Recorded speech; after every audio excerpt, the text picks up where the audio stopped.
meteorologist Holden LeCroy.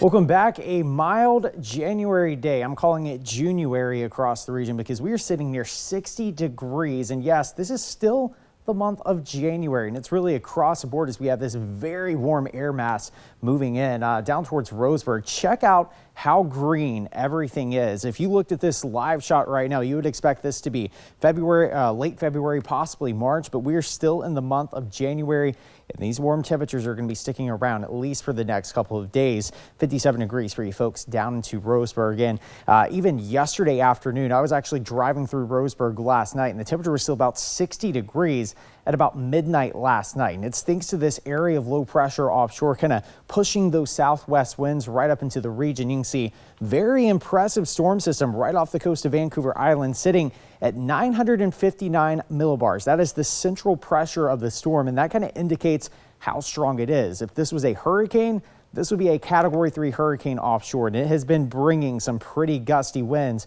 down across areas of Siskiyou County in California, and our friends down to the south in southern Oregon have had gusts near 40 miles per hour last night as these southwest winds start to pull in across the region.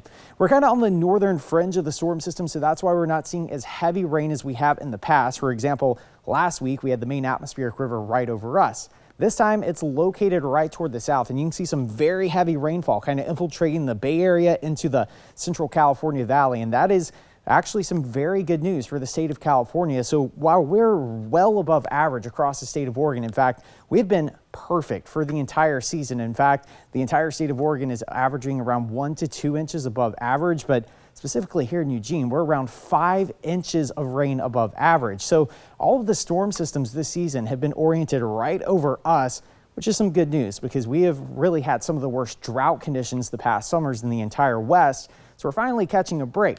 Unfortunately, California has been seeing some well below average precipitation amounts, and this is finally a chance to shift the pattern, and hopefully they can start seeing some rain and snowfall amounts as well.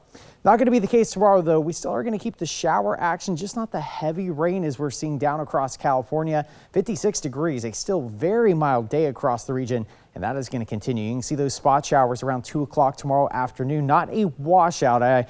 We're going to keep these spotty showers all the way through about Friday. By Saturday, though, main area of low pressure starts to pull off to the south. That's going to bring some heavier rain again to California, and we get a bit of a break. By Saturday, Sunday, I'm expecting partly cloudy skies, even the chance of a couple of dry days before more rain sets up by Monday and Tuesday. Your 7-day forecast for the coast, showers and wind will continue for Thursday. High temperatures around 53 degrees. We do cool things off slightly as we head into Friday, but it's still going to be a blustery day for the Umpqua Basin. Around 60 degrees once again for you folks down into Roseburg. Again, that's about 15 degrees above average. A few sun breaks possible as we head towards Saturday and Sunday. For the Cascade Passes, some better news on the horizon. By Monday, Tuesday, we are tracking some lower snow levels, and that should finally add things back up across the passes. High temperatures back down to around that freezing mark.